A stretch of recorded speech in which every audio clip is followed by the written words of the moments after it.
Welcome to the Savage Worlds GM podcast. I'm your host, Jared Savage Daddy Gunning. Tonight's episode, Trick or Treat, freeform open discussion. We're winding down the Halloween celebration here on the podcast. We've kind of exhausted topics. So we're going to open it up to the chat and the live stream. We also have a little bit of other things to discuss as well. But let's roll on with the show intro. So if you're on Facebook or Twitter, you can follow us at SWGM Podcast. If you like what we do, want to get involved, throw us a buck on Patreon, patreon.com, SWGM Podcast. We're on the YouTubes with our own channel. Check us out, youtube.com, Savage Worlds GM Podcast. The weekly streams are up there in their own playlist. There's also some actual live play content and other issues there. Feel free to subscribe, like, share, spread the word. And last, certainly not least, on iTunes, Savage Worlds GM Podcast. Go ahead and subscribe, comment, catch the weekly podcast. And if you happen to be watching the live stream tonight, we are accepting comments from chat, topics, and questions. We'll work into the show. So here to discuss tonight's topic, we have Chris, the Savage Mommy Fox. Hello. Dave, the Rule Maven Scott, making a valiant return. Hey. Sometimes life just deals you a spade and you go last in the turn order. Wow. Okay. Dustin, the Savage Zealot Smith. I said God shaved a queen, not shaved a queen. And our special guest host, Jeremy Puckett. Hi, diddly ho, neighborinos. So, Jeremy, why don't you go ahead and start us off by introducing yourself, letting us know a little bit about who you are, what you do in the Savage Worlds community. Sure. My name is Jeremy Puckett. I'm the owner and primary writer for Blackwing Productions, a very small third-party imprint. We're a Savage Worlds licensee. I guess they're calling us Aces now. I've been writing for Savage Worlds for about 3 years officially, but I've been playing since around 2006, I want to say. It is one of the two go-to systems that I use for basically everything anymore. I live in Lexington, Kentucky. I am a librarian by training. I have a master's degree in library science. And I have most recently been an instructional design librarian for a local university, but I'm between gigs at the moment. Awesome. Yeah. So more time for writing Savage World stuff, right? Yes, I have written so much in the last couple of months. It's insane. Oh, and I also want to, obviously, I need to address the elephant in the room. Clint is not with us tonight. I tried to put a post up in the Patreon community here in the chat. I do apologize. Last minute schedule change. He will be joining us for next week's episode. So sorry, everybody, if you're expecting Clint. Life happens. So he has been rescheduled for next week. So let's go ahead and talk. Get me instead. That's great. Hi. Awesome. So, and Jeremy brought up a decent point pre-show. Let's talk about what horror is. I mean, we've covered a lot of topics when it comes to horror and gaming, especially with Savage Worlds over the last 3-4 episodes. I want to touch briefly on what is horror. No, I mean, do you want the Jib response to that since he's No, I don't want the Jib response to that because Jib that applies to any genre you want to talk about, especially in Savage Worlds where genres mash. I think the core for horror really comes down to a certain extent. It's not necessarily tied into the setting or the genre the way a lot of people would try to define it. It's not always tied to like the big bad monster. I think really what horror is about to a certain extent is disempowerment, especially when we start talking gaming, because it's that idea that the heroes aren't necessarily capable of saving the world on the cover. They might actually save the world by the end, but on the cover, what's portrayed is a group of like housewives, soccer moms, the stay-at-home dad who doesn't know how to change diapers, who has to turn into, the kind of person who can actually save the world by the end. I'm gonna have to say that pretty much I would say that horror is something that is unwinnable. And when you look at something that based off of like your natural understanding of what the world should be, it's something that can't be there. It's like shadows that don't move with the body that they're part of. It's like a dusty basement that you see something skitter around, but you don't actually know what it is. It's that which you can't understand. So effectively Chinese arithmetic. I'd agree. There's a certain amount of uncanny valley that I think is cornerstone to horror. And that meaning, like, for example, the things that look very similar to what should be right, but are just slightly off kilter.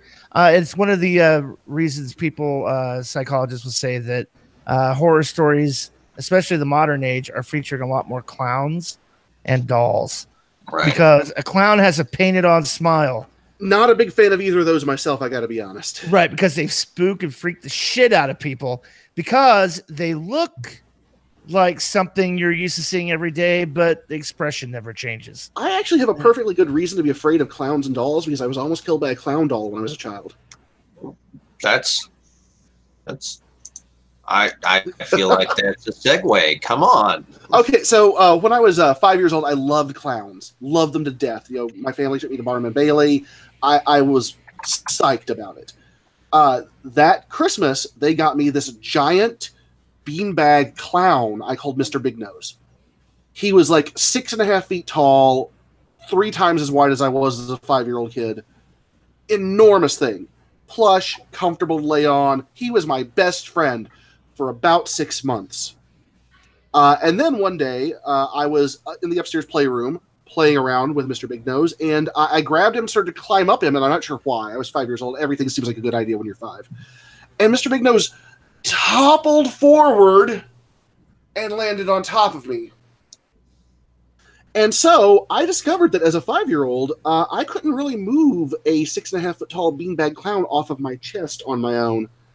And so I laid there, pinned with Mr. Big Nose staring into my face for 4 hours. After that, not such a fan of clowns or dolls. Right. Well, there's also the idea too that there are still primal elements, things that as human beings through evolution we're still afraid of. The dark, spooky sounds, isolation, lack of other human beings. 2 things I thought of. Horror, and Jeremy had brought something up earlier. I don't know if you're going to talk about it, about whether horror has to have a creature or a monster, but the 2 things I thought about horror-wise were 2 movies, The Fog and The Mist, where it's environmental horrors. I don't want to give away, I mean, The Mist just came out a couple years ago in a newer version, so I don't want to give a lot away, so it's not just The Mist, but to start out it is. And in The Fog, you don't know what's out there, and so you've got that horror of you've got this environmental thing happening to you, but what's out there that you can't see. Right. Or on the lighter side, Sharknado. Well, the thing about it is that modern horror actually has its roots in romanticism, which means that anything that we would love, anything that we would be drawn to, anything that we would want to see and take in and pull to us, there is a darker, evil aspect out there. There's the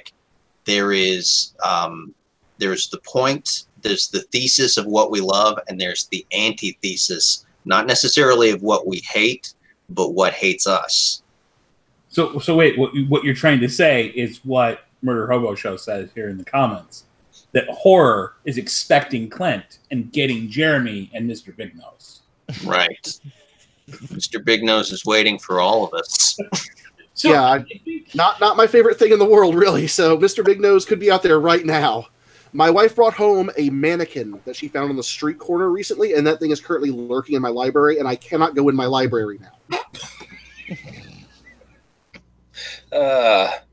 Yeah, I don't know that I could deal with that either. It's the same thing too. The uncanny valley, the antithesis, the things that we're all saying too.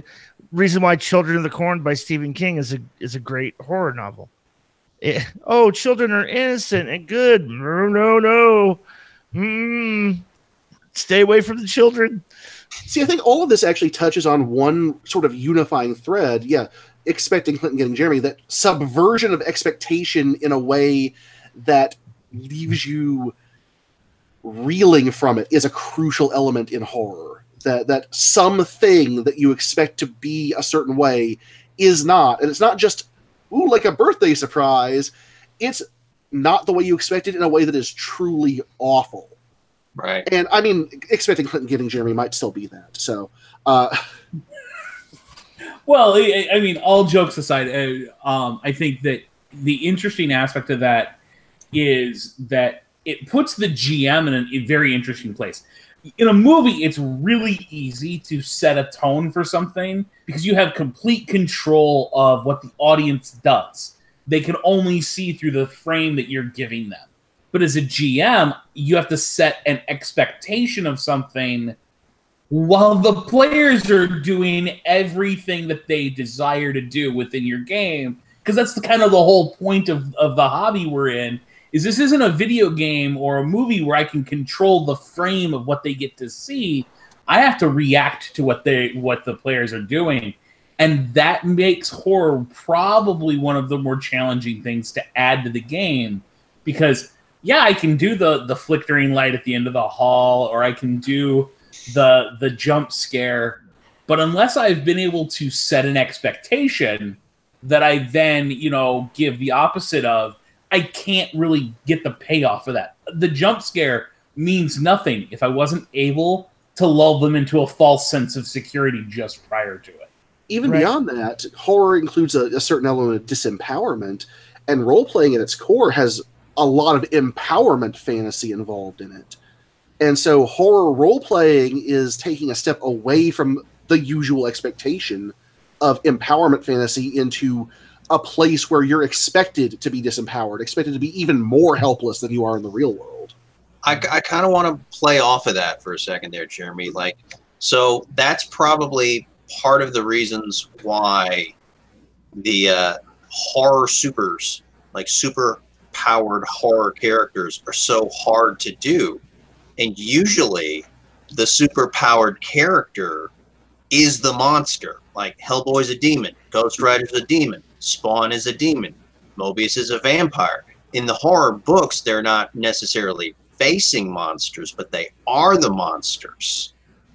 I just saw the question, is that a dog hanging himself behind me? It is not a dog, it is a lizard. Oh, it's Baby Bop. It is, in fact, two lizards hanging themselves behind me. I'm not going to go into a huge amount of detail because that would go down the rabbit hole, but it's a Homestuck thing.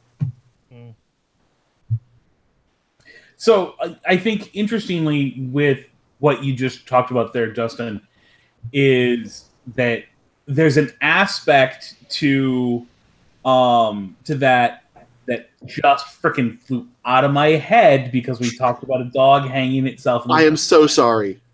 Because dogs are man's best friends, and if you lose your best friend, that's more frightening. Or when your best friend turns on you and becomes your worst enemy and hunts you. Like Cujo? Uh-huh. I mean, think about it. Isn't our expectation of the dog always being loyal and always being friendly what makes Cujo so terrifying? Mm-hmm. And protecting. And in the zombie horror films, isn't one of the most frightening things that someone you know will get bit, not one of the random street people that you've never met? Man, yeah, like zombie movies are just hard in the expectation subversion, though. I mean, corpses rising, people you care about becoming the enemy, the institutions of society that are supposed to be protecting you turning against you. There's a whole lot going on there. Yeah, lack of resources, the breakdown of society where you can no longer just walk into a grocery store and feed yourself. Oh, crap. Well, I think that's where we run into the generational divide. Is the modern zombie film is more about the difficulty of turning on your family when they become the undead. It's more about the horror of just the legions of the undead that are running after you, and you are the powerless prey. Whereas when you go back to the original zombie stuff that was done by Romero, and by original I don't necessarily mean like the Juju zombie and things like that from black and white films. I'm talking more Romero's zombies. Those were always about entropy. It was about this slow decay that you literally had nothing to do against. You couldn't stop the electricity from going out. You couldn't stop the town from running out of gasoline. You couldn't stop the stores of food and water being used up. And in fact, everything you did made each of those things that much worse because you were burning up resources trying to preserve resources. And it was this constant march of entropy that acts as the big hulking monster. The zombies were really more set dressing, just to reiterate the point. Whereas now, the zombie really is the antagonist in those. It's a character that's going to come and eat you, and you have to survive against that. I agree. It's all part of the desolation, isolation, disempowerment. I want to talk real quick about Art Fernandez's. I wanted to bring that one up too. Yeah, one of your players getting cursed with lycanthropy. Do you save them or kill them? That is the conundrum. I don't say as a GM that you do either. That is a problem created by the GM, and the solution belongs to the player. Yeah, this is again I'm in the hand grenade department. I pull the pin and toss it to the players and let them figure out what they're going to do with it. As GMs, we are in the market of problems, not the market of solutions. Right. So I think, though, interestingly enough, with that question is you don't have to deliver that through a player character. You could deliver that through an allied extra. You could just deliver that through an NPC who's become a contact or a beloved friend of the party, who then becomes this focal point, who now the players are put into a situation where that's their friend, but they know that last night he killed an entire family. Right. He went in and decimated a cottage full of people, and the party is called in to investigate. Right. And I mean, in a good situation, this creates all sorts of questions about moral culpability, about, if you can stop this thing from happening again, don't you have the responsibility to do so? And is the person even responsible, since in a very real sense, they're not really there when it's happening? Right. And then you also have the interesting role play and story elements of, oh, chain me up, the moon's coming. Or, oh, God, we got to get to someplace. It's a full moon tonight. We're an hour away, and I'm not chained up. I'm going to kill somebody, and I can't live with myself if I do that again, kind of thing. Or is there a cure? Can we find a way to cure our friend who's been bitten and turned? I kind of want to play off something with that. The psychological aspect of the horror. What if they turn into a werewolf and they realize they like it? They like the freedom. They like not having the restraint. It's like an adrenaline rush, like it's addictive. All right, one of the things, The Walking Dead, the most interesting adversary that they've come across for me personally was the governor. And I like the governor from the TV show so much more than the governor from the comics, because in the comics, he's just a lunatic. He's just crazy for no reason other than being a psycho. But philosophically, in the TV show, that little portion after, all right, spoiler alert if you haven't caught up, that little portion after Woodbury is destroyed and he's trying to be a good guy. He's trying. And they come across that camp, and the other guy's like, no, we can't rob these people. And the governor's like, okay.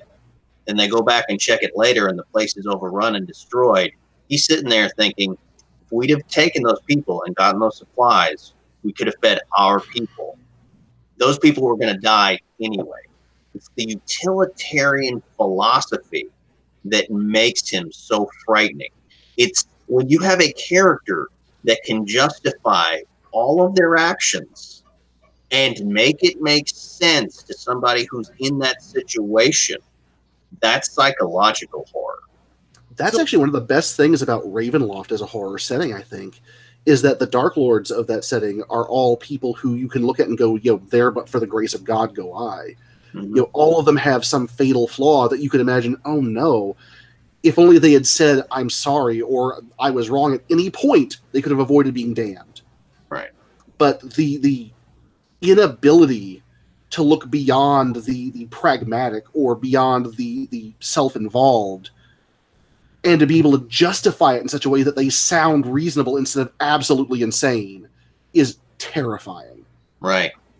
Well, and I think it's an interesting aspect that we see. Literature covered the flawed villain long ago, where they had not the mustache twirling villain, but the villain who you actually felt sorry for as the reader. Literature handled that many, many years ago. But we see in recent times, we're starting to see more of these villains that are relatable pop up in popular culture, in video games, in superhero movies. You know, we're seeing this trend to make that relatable hero the flawed individual who never sees themselves as a villain. You know, the core tenet of the psychological break is you never see yourself as the villain of your own story. You're always the hero fighting for something good. And those make for such rich, interesting characters for the players to play with.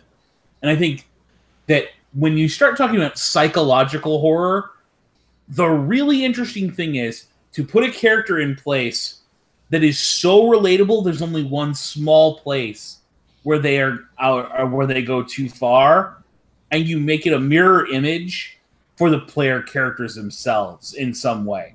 You put it in there as a way for the players to see their own characters as the villains of the story through the eyes of their adversary. Right. Difficult thing to do and pull off successfully in a role-playing game, by the way.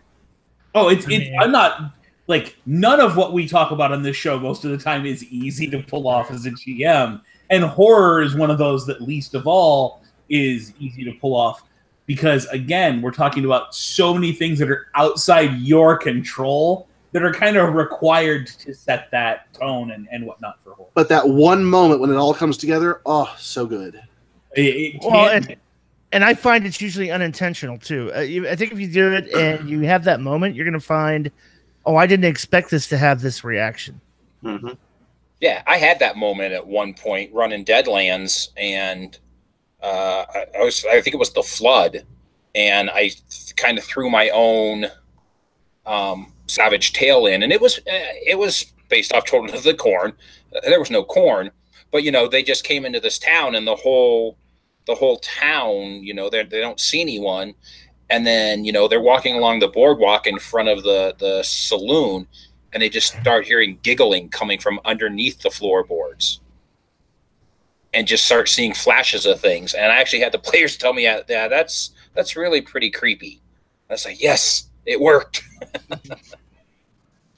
And just a quick aside, I was asked in chat by Sai Baku if I was talking about Mr. Glass. Mr. Glass is a great example of that. That idea of the mirror image villain who sees themselves as the hero. I was actually more talking about if you take a look at pretty much everything that I believe his name is Greg Hurwitz has touched with what he's done for both Marvel and DC, and some of the plot lines he introduced, especially to the Rogues Gallery of Batman, where you suddenly had all of these villains who, again, were that there but the grace of God, that could be Batman. You had each villain was given a really relatable backstory under Hurwitz's control. And he kind of rewrote that. That was the whole Dark Knight series that we got just before the Christian Bale movies came out. And it really kind of changed that character to step away from the force of nature villain, where each of the villains were just a personification of villainy in certain aspects, and instead to be actual people who had lives and backgrounds that made them really twisted, nasty things that, you look at and go, oh God, that's so horrible because they suffered so bad and it led them to where they are now. That's more what I was talking about when I say that that's becoming more and more common in popular culture. But yeah, I mean, Mr. Glass is another great example of the villain who's just that polar opposite. So all right, guys, if you're playing bingo, let's take a drink. Star Wars. The original trilogy, Darth Vader, complex, growing villain. Just the fact that there's that whole, this is the most awful, terrible human being. He's not even a human being. He's like a demonic cyborg space wizard. Over 3 movies, you get to the point where you start to think he can be redeemed, and he becomes the hero of the whole.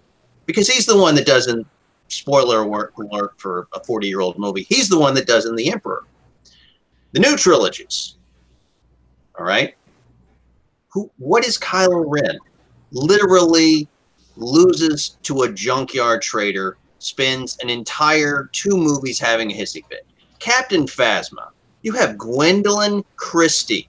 That woman is a great actress. She has presence and gravitas, and you just throw her down a garbage chute? I'm actually mad about Gwendolyn You never Christie. actually see Gwendolyn Christie.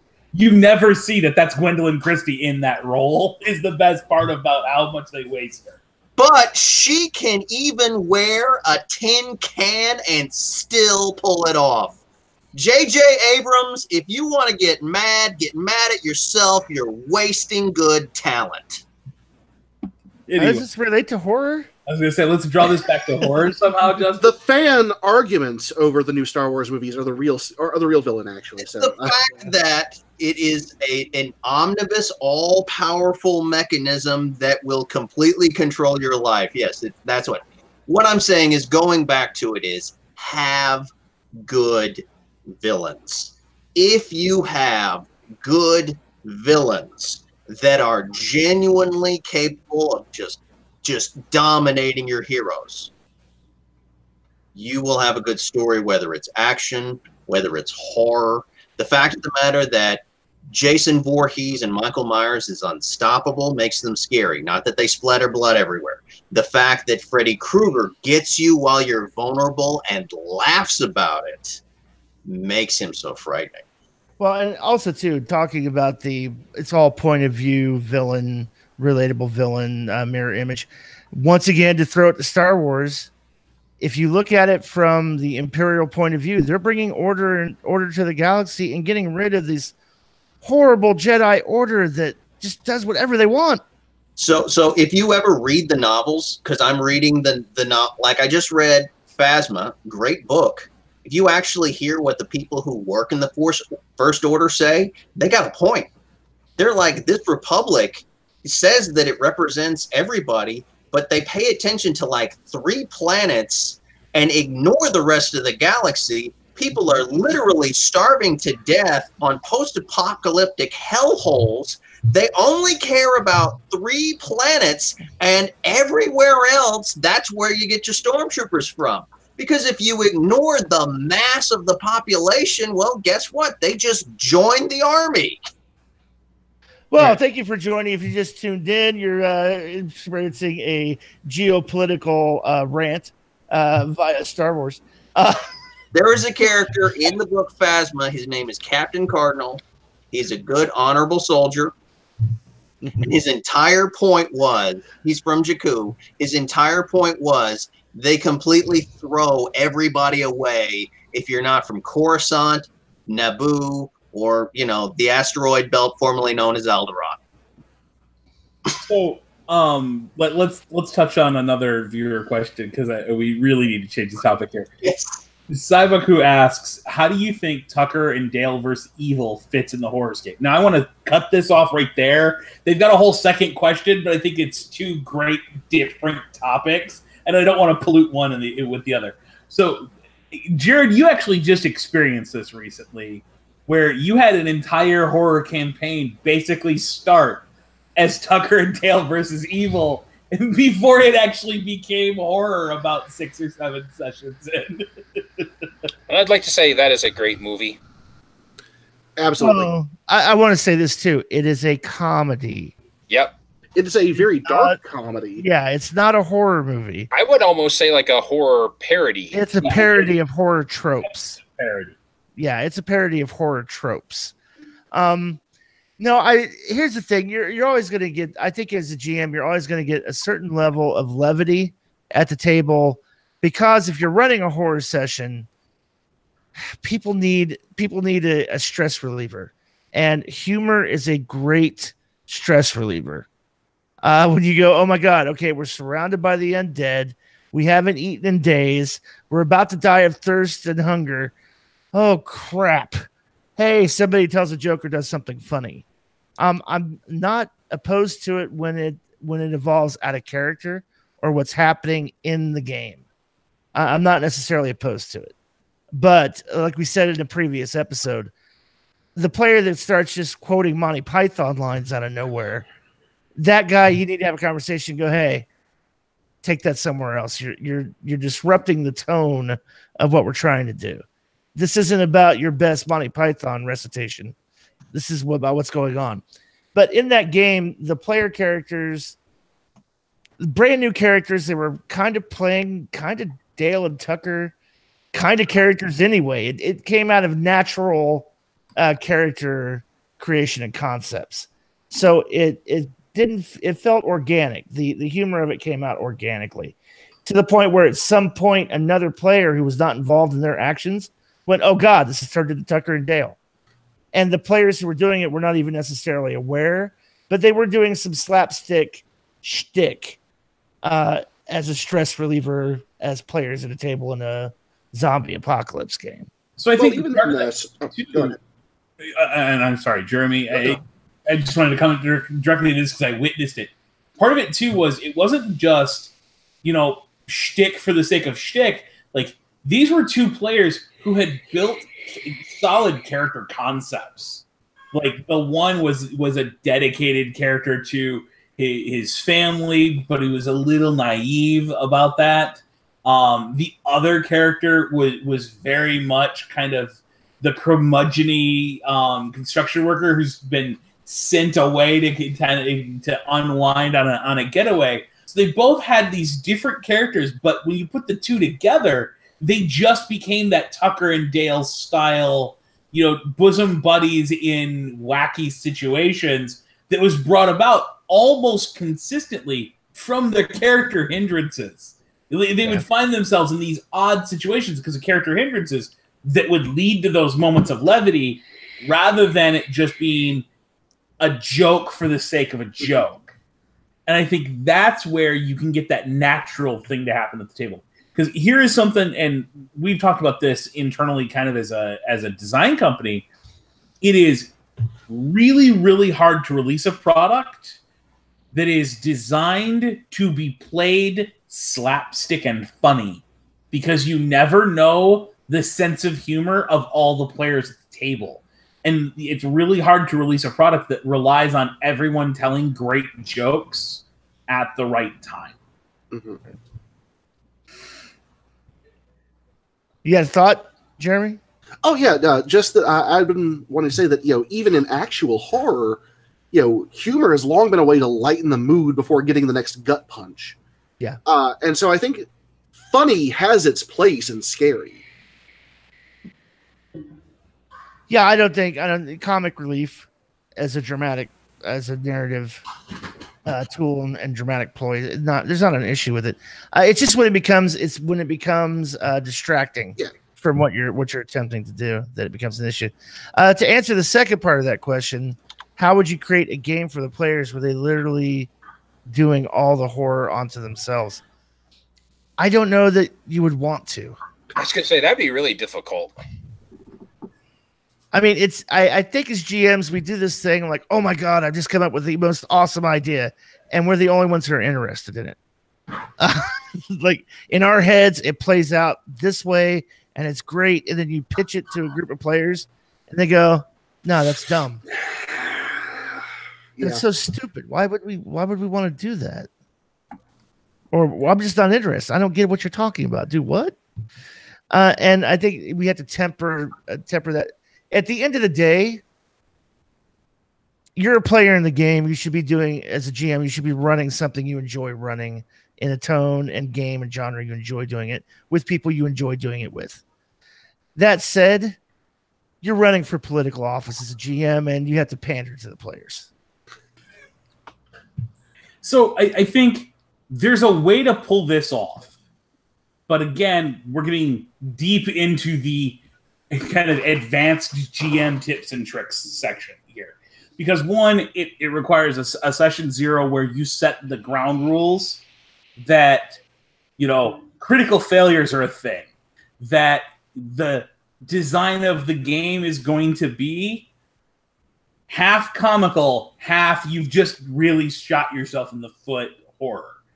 And then what you literally have to do as a GM is throw any plan out the window so that you are constantly free to take what the players accomplished last week or what the players accomplished in the previous scene and turn it into a detriment.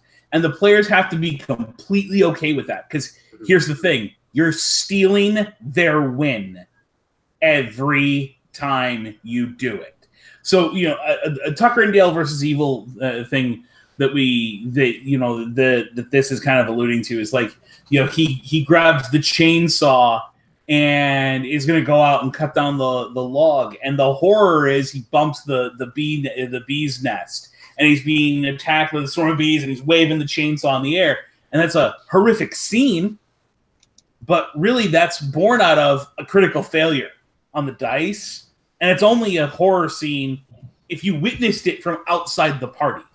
Right.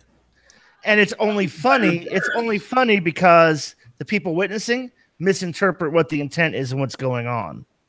And then the reverse is the scene where you've got them with the sheriff and he walks in and kills himself on the trap that they failed to warn him about in time. Those moments, again, you've just given the players a big win. There's an allied extra who comes into the scene who's more powerful than the player characters and more powerful and capable of bringing some authority to stop the antagonists, and then you instantly kill him in front of the player characters. You've taken away that victory. And those moments like that can be absolutely soul-crushing at the table, and that's why you have to have that session 0 in place where everybody knows that's the game they're getting into. Right. There is a trope. I'm lost on what it's called, but Tucker and Dale versus Evil play into that trope of cause and effect misfortune, like it's comedy of errors. Comedy of errors, but Tucker and Dale versus Evil is the funny version of Final Destination. If you think about it, Goldberg death. Rube Gold, yeah, There that's you go. what it is. Yep. Because the idea of it is, imagine being Tucker and Dale, and all of these clumsy idiots are killing themselves, and you're just like, how am I going to explain this? It is so ridiculous, nobody's going to believe it. Yeah, they're committing suicide or robbery. They ran right into the wood chipper. Why would you do that?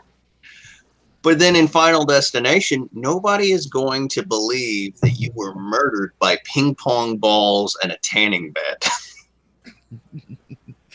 So let's. I want to address Art Fernandez's other question. Any suggestions on using Edgar Allan Poe or Alfred Hitchcock style of boil and simmer horror? Ooh. I like this question a lot. I don't know that it's compatible with a group of role players at a table. Really? Because we've played it out in Dead End a couple of different times in a great style. Let a player character be bit by a zombie. That is absolutely, you have just given a simmer. There is a counter on how long that player character is alive in the expectation of all the other player characters. It doesn't even have to be a player character. It can be an allied extra. It could be, the NPC they just saved who got bit in the process. And now the players are constantly wondering. It's that low-level tension. That's the simmer part. Is you're putting them in a situation where they know something bad is coming, but they have no idea what the earmark of that bad is. And it doesn't have to be the zombie bite. It can be anything that puts the entire party as players on a slow tension climb because of their expectation of what's coming that you can then fuck with. And that's where you can have your boil and release moments that are absolutely essential to simmer, boil, simmer, boil. You're talking about pacing, tension release. I don't disagree. And I don't disagree that you can't have a slow simmer introduce something that is a growing, ever-growing, building tension. I don't disagree with that. When I say that I don't see it being incredibly successful at the table, I'm using specifically the literary and film storytelling of Poe and Hitchcock, because that requires full disclosure of what's going on to the audience, not the people who are involved. So I really do think you can pull that off. And again, that's why I use the zombie bite as the example, because the characters may not know. Okay, well, let's reach that point where the characters are aware that a zombie bite is fatal. In fact, you just had that happen in the most recent campaign where character was bit, didn't know that was a problem, and just carried on. But the entire cast of players were at a constant rise of temperature, and the player was in the background writing up a new character thinking they were dead, just waiting for the other shoe to fall. And that stretched out for 3 sessions. Okay, so let me ask this. How do you do at the table? What do you do as a GM to do the Telltale Heart? What do you do to do the Mask of the Red Death? What do you do to do Rope or Psycho? Well, here's what I'm saying when you talk about the slow boil style of horror. If you want to talk about how do you pull off the Telltale Heart, the first thing is Telltale Heart really does require a betrayer. You need one player in the group that you know is a good enough role player that they can know the thing. They're in on it. They know the horrible secret. And this works really great with hindrances that have that tail on them. Like Bloodthirsty used to have a really nasty tail on it that once anyone knew you were bloodthirsty, you took a -4 charisma.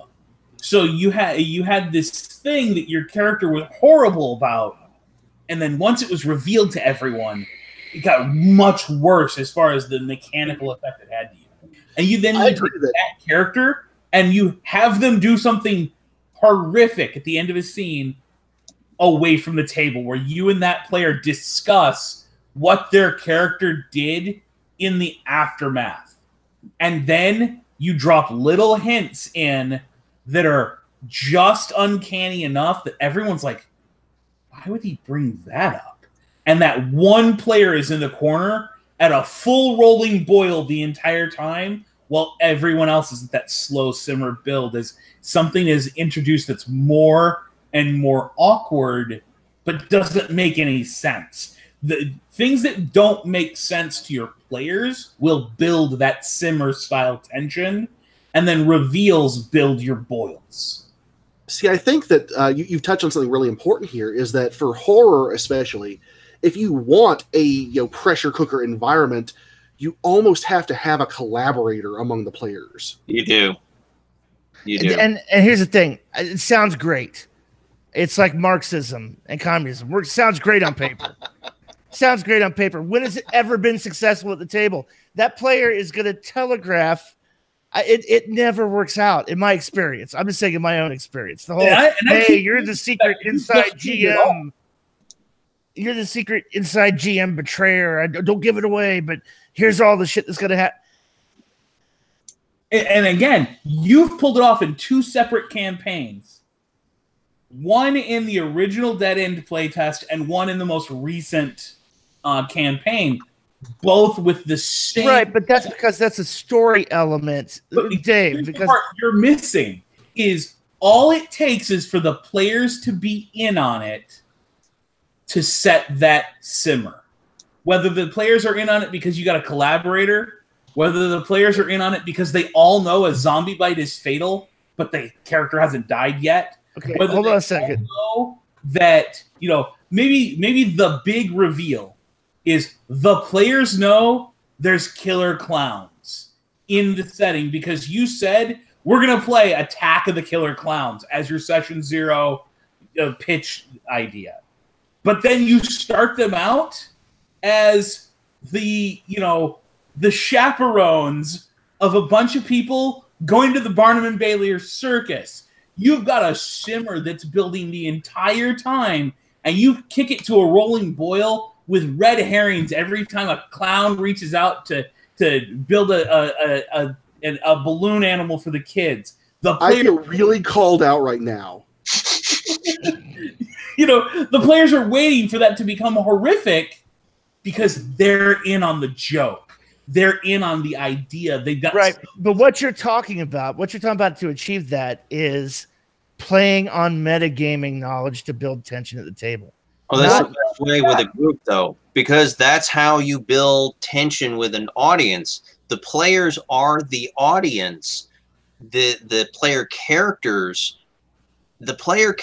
are sort of caught in this area of not knowing, and the players have the meta knowledge, so they know. So it's almost like the players are the unconscious that is aware of the thing that is horrible, and they're always screaming something is wrong, and the player character can't, because of the rules of how they exist, put their finger on it. This is actually one of the places where role-playing is a really weird medium to compare to film and television and literature, because the players are both the actors and the audience. Right. And so you are working with them on two different levels to create something like dramatic irony. Mm-hmm. Right, and we've said this multiple times, is that they can do anything. You don't have that control that you have in a movie or a book, because you have that human element in there, and you can't control that.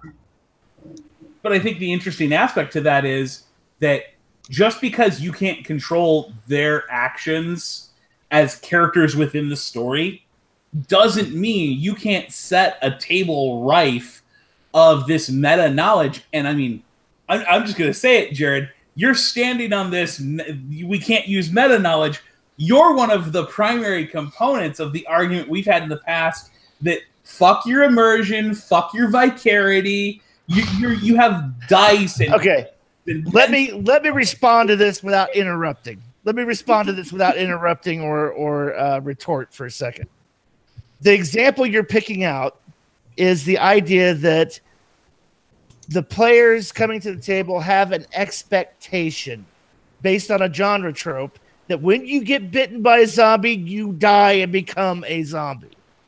Now, in the example you've used in the games that we've done it twice, is because I, as a GM, am dastardly and said, hey, I'm going to fuck with that and not tell the players there's secret immunity. And then I'm not going to tell the players which ones have immunity. And then when one of the players who gets bit and has immunity deals with that, I have not orchestrated that from the top down and tried to force that. I've introduced this wild card, intentional genre flip trope that is going to, by its nature when it appears in the game, create tension.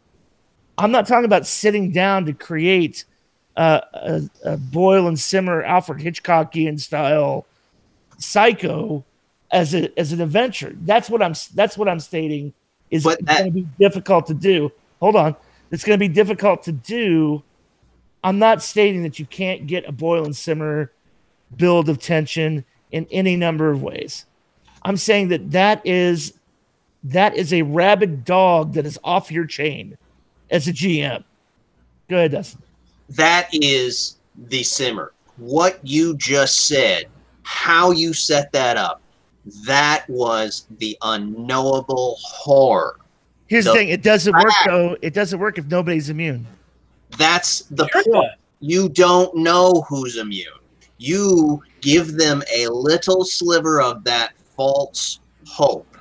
The chances of being immune are almost none, but you have to go through the process of the fever, of the shakes, of almost dying. That aspect of not knowing, the unknown, that is the simmer and the horror. You're assuming that this comes from this idea of the immunity so that the character is going to survive. What if the character just has a strong immune system and is taking a week to die? Yeah. They're still going to die. They don't have to survive this. They just have to survive a little while so that it breaks the expectation the player brought to the table. The player brought to the table the expectation, I was bit, I'm dead in the next scene. And you instead stretch that for 3 game sessions. And everyone's uncomfortable. Everyone's going, is their character going to turn into a zombie and eat us? Do I have to worry about being, the guy at my back as well as the world that my character is facing?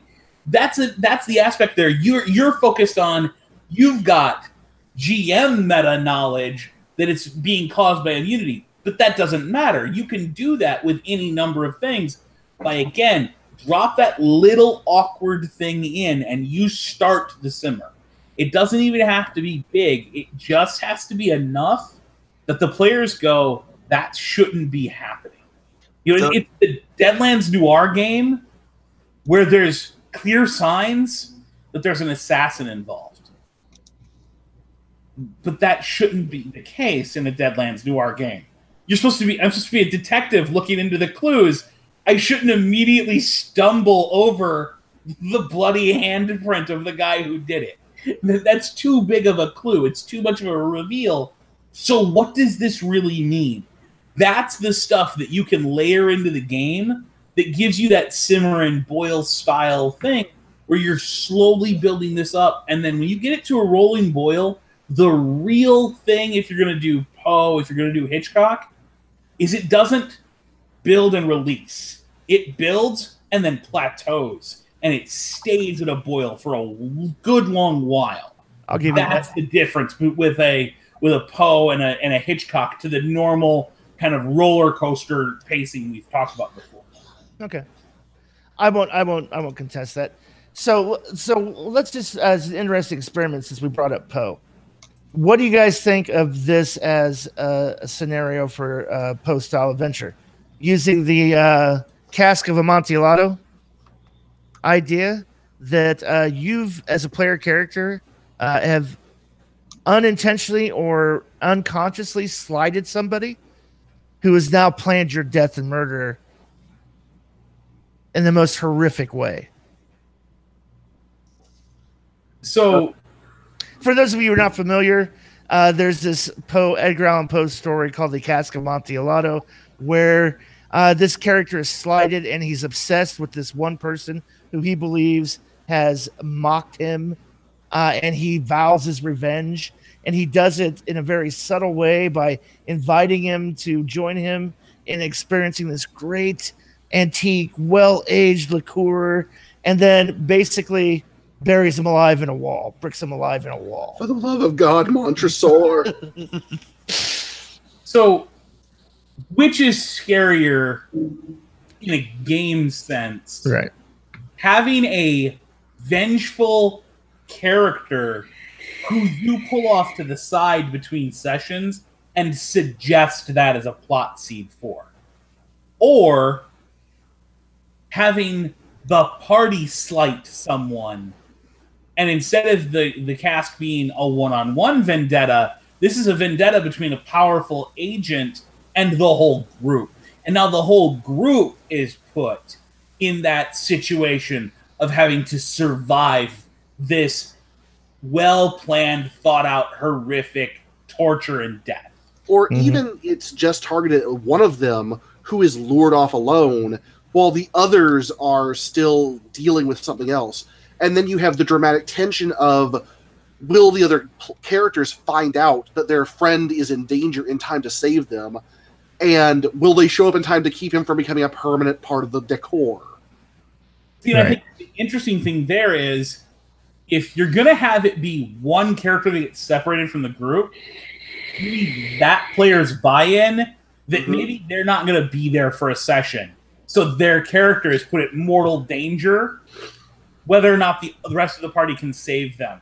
Because they're not there to experience the helplessness of sitting at the table, waiting to see if the rest of the group saves them. This is actually a really unfair one for me to be in, because this actually happened in one of my games a few years ago. And the person who was put into the situation of being turned into decor had a great time with it. they were doing the whole, for the love of God, mantra sword back and forth with their tormentor and trying to get them to explain, what did I do that made you hate me this much?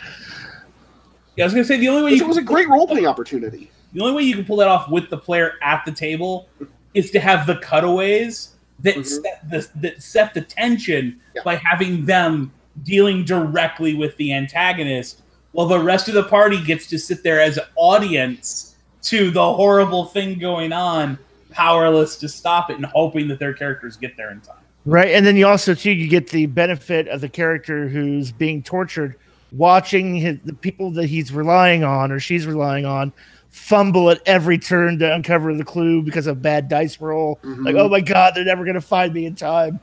Oh, shit. I am doing my level best to stall this guy. Roll something better than a 2. So there is actually one of the Savage Tales a while back. I believe it's called Eye of the Beholder. Let me see if I can find it. But there is literally, back when Pinnacle released these adventure products, there is an actual adventure where one of the players is taken hostage by a necromancer and tortured throughout the adventure while the other members of the party have to track them down. That works. Okay, so, I mean, there's a couple of examples and a pretty lengthy discussion on whether you can do slow boil. We got anything else in the chat we want to bring up? Because we're coming up near end of show, so I just want to see if there's anything else that we haven't stumbled on or given equal share and time to. No. Everything looks good. Been posting.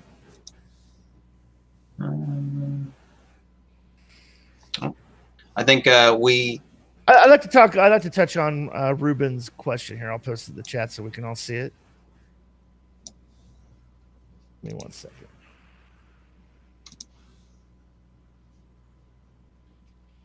So Ruben's basically suggesting, and I'll read the question in a second, but he's suggesting using the existing mechanics that are already tense and intended to build tension to reinforce that. So Ruben asks, using game elements of Savage Worlds for horror, dramatic tasks to escape quote-unquote Jason, or a social conflict to not get murdered by the immortal eldritch abomination, etc. The chess game with death as a social conflict. What do you guys think of that? Here's the question I want to pose. Does relying on a mechanic to build that tension shortchange you as a GM? Does it somehow shortchange the players out of it being organic? Does it feel forced as a way to generate tension, or is it a good idea? Is it something you can use and pull out of your magic? Magic. They're hat? tools. They're tools. It's a toolbox. If you feel that's a tool that you can use to build that tension, go for it. I kind of like the idea of a dramatic task to escape the unstoppable killer, whether it's Jason or any of them. I think that's kind of intriguing. It's interesting because those dramatic tasks, like we always say, whether you think they will or not, they build tension. Yeah. So let me ask this. So what do you think about this? If we're being true to the Jason idiom, complication, whoever draws complication, instant death.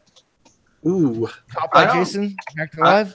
I don't know about instant death, but I would say he appears. Mm-hmm. I think that's that maybe where it really is. If you fail on the complication round, that's when he gets you.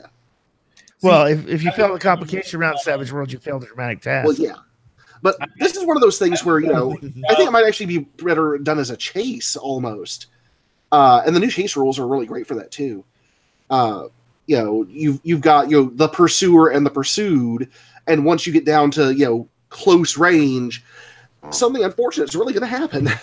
Yeah. The new Sleepy Hollow chase preview really shows off that as a chase. But I think using the example from Ruben, the dramatic task aspect of it, I think when in a dramatic task you have failed dice rolls, it carries a lot of weight because of that whole a fail on a complication can end the dramatic task in a complete failure. And I think that's where it can be interesting, but it also requires a extreme amount of buy-in from your players that one dice roll on a bad luck draw of a club can cost them their character. See, I think that would be a session 0 kind of agreement that would have to have happened early on to let them know kind of the tone of the game they're playing in, and that, hey, we'll quickly get you a new character rolled up and get you back into the next session or later on in the same session, something like that. So you could absolutely do that where the instant death happens, but only when you've set the expectation that that's what's on the line. I think that otherwise you need to go with, the complication is wandering damage. This is where he's going to get off an attack, and oh no, one of the party has been incapacitated. They're still limping along, being dragged along by the rest of the party, but they can no longer roll skills that help the dramatic task. Somebody else has to take over or something. Yeah, that complication is that player. That player's the one player who ended up twisting their ankle. They're the dead weight now. Yeah, because that always has to happen. The one person has to twist their ankle. Or instantly dead. Almost all this comes down to be on the same page with your players. Yeah, I mean, there's a lot of that comes down to making sure you've set expectations properly with the players so they know what's on the line with things. I think, interestingly enough, the social conflict idea, and we've talked about social conflict as this mechanic that can really be repurposed quite easily. Social conflicts are probably one of the more useful tools in the box for when you just don't know how to handle an elongated situation. Mm-hmm. You don't want to run a tactical, so you're not going to pull out combat rules, but at the same time, you don't want to just do the quick combat where it's a single dice roll. You don't want to make it a single, a single skill that you do over 5 rounds as a dramatic task. When you're wanting to do something a little more, oblique, that social conflict can really come in and give you some real legs. Unfortunately, I think the flip side to that is people who watch this show think it's, again, that's the fail forward of this show. It's the one tool that breaks everything else. And I don't want to see us rely too heavily on it, because at least for me, there's a level of pride as a GM that I don't need a mechanic to artificially turn the heat up on the players. I don't need to tell them this failed dice roll could be the end of the adventure. Instead, I want to have given them the ability to fail and stumble and then keep and pick themselves up and keep running, because to me, that's the more interesting aspect of this as a GM. And I would kind of feel like I was relying too heavily on the game to do my job of making it interesting, making it tense. Right. That's what I was saying earlier by, is it a crutch? Is it an artificial means? I'm also going to add something to Dave's exposition about the social conflict. The nice thing about the social conflict mechanic, by comparison, is it's not a zero-sum game. Even when you look at it, it's all about margins. And in certain margins of victory, this happens or that happens, something along these lines. It's left very abstract as to what the outcome is, and it's much easier to fit into your game as it's progressing in a way that feels more organic than, oh well, you failed to get roll 5 successes, you're fucked, or oh nope, the chase, you lost, you're dead. It's not a zero-sum win-lose binary result of what the outcome is. It's more open to interpretation and gives you a lot more room as a GM to play around with.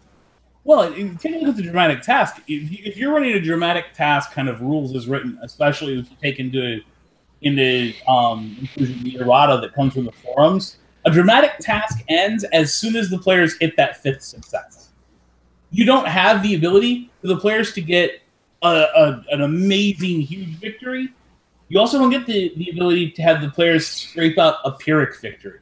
Right. You don't have the ability for them to take that, oh no, we just lost, or oh god, everything went horribly, horribly wrong and we lost by the largest margin. A dramatic task is a simple pass-fail, right, spread across 5 card draws and 5 dice rolls. Yeah, the social conflicts rules give you a lot more leeway to interpret the end result. Yeah. All right. Jeremy, I just want to give you an opportunity here at the end to kind of, it's a thing we kind of do when we have guests on. We used to call it Pimp It, Pimp It. Go ahead and use this as a opportunity to self-promote. Okay, awesome. I'm currently working on a setting called Heroes of Terra, the Mushroom War. It's kind of like John Carter of Mario World, or Conan the Barbarian if the main character was an Italian plumber instead of an Austrian bodybuilder. It's something I've been working on as a passion project for a while. The player's guide for it's available on DriveThruRPG right now. The Kickstarter is happening in February of next year. I'm currently in the process of updating all the current stuff to Adventure Edition. And I'm also in the process of releasing Children of the Dark, a 90s-inspired action horror game for Cortex Prime, which will eventually get a Savage Worlds version. But on my Patreon right now, patreon.com/JeremyPuckett, about 2/3 of Children of the Dark is already available for my patrons. Awesome. And Jeremy, didn't you also say that because you are bringing Heroes of Terra to Kickstarter in February, that as part of the current Kickstarter that Peg is running, Yes. you're actually releasing a jump start for that, so that Yes, people can in the new rules, so to speak, before they even have to pay for the Kickstarter. Yes, if people have been following the Savage Worlds Adventure Edition Kickstarter, Heroes of Terra was one of the featured jump starts earlier this week. And it was just a huge honor to even be asked and to show up on the front page like that. And I love working with Pinnacle. They're great people, and I really appreciate the opportunities they've given us licensees. All right. Well, on that note, we'll go ahead and wrap up the show. Until next time, this is Jared Savage Daddy Gunning for Jeremy, Dustin, Dave, and Chris saying keep rolling and stay savage.